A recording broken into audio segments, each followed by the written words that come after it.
Rose bushes climbed the side of the house, and some hardy petunias still blossomed before the first hard frost settled. Pink petals, delicate reminders of another summer nearly gone, carpeted the ground.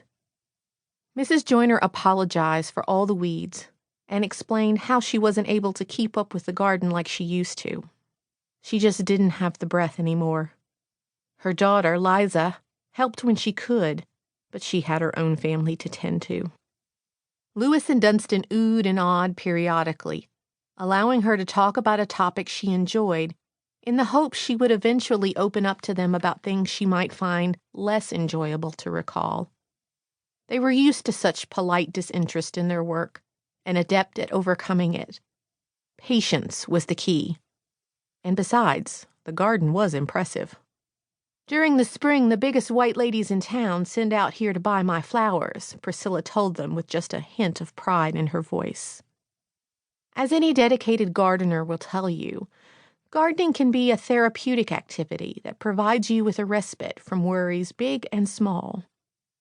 The feel of the soil between your fingers cools your mind just as it does your palms. The sight of seedlings breaking through the earth each spring reminds you that life always finds a way. As it does for gardeners everywhere, the acts of tilling, planting, and tending fed Priscilla Joyner's desires to create and nurture, providing her with a sense of accomplishment. She was a painter, and the ground was her canvas, never finished and always changing. It must have made her feel good to know that she could coax beauty from a world that contained so much ugliness. It likely gave her satisfaction to pocket that cash, too, when those white ladies picked up their corsages and centerpieces.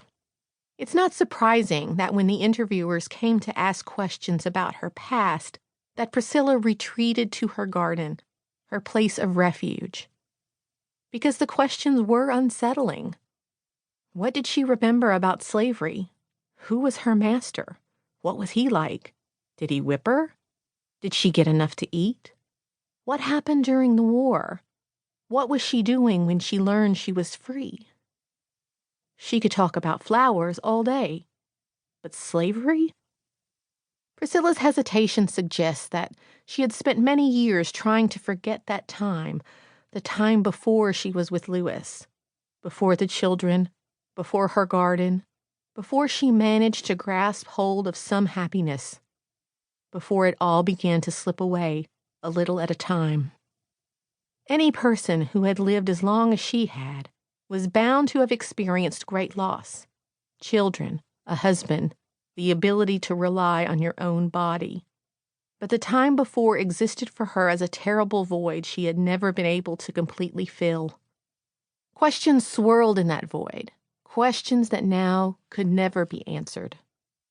So what was the point of going back over it all again?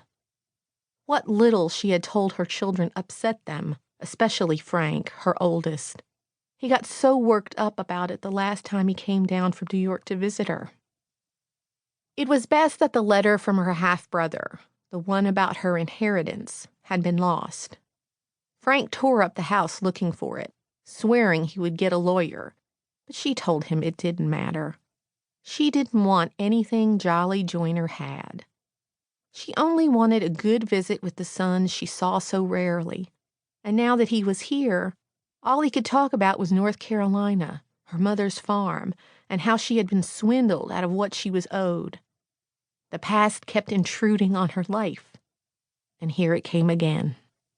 Sensing that she might be uneasy talking to men, Dunstan convinced Lewis and the principal to leave her alone to talk with Priscilla.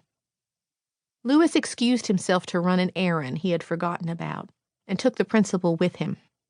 Without an audience, Dunstan gave her a more personalized version of the sales talk, explaining how important it was to record the experiences of former slaves, to tell history through their eyes. Sensing Priscilla's reluctance, Dunstan said she would come back later, another day perhaps, when she felt more like talking. And then she waited. Soon Priscilla closed her eyes and took a deep breath. "No, this is as good a time as any. I'll tell you all about my history," she relented.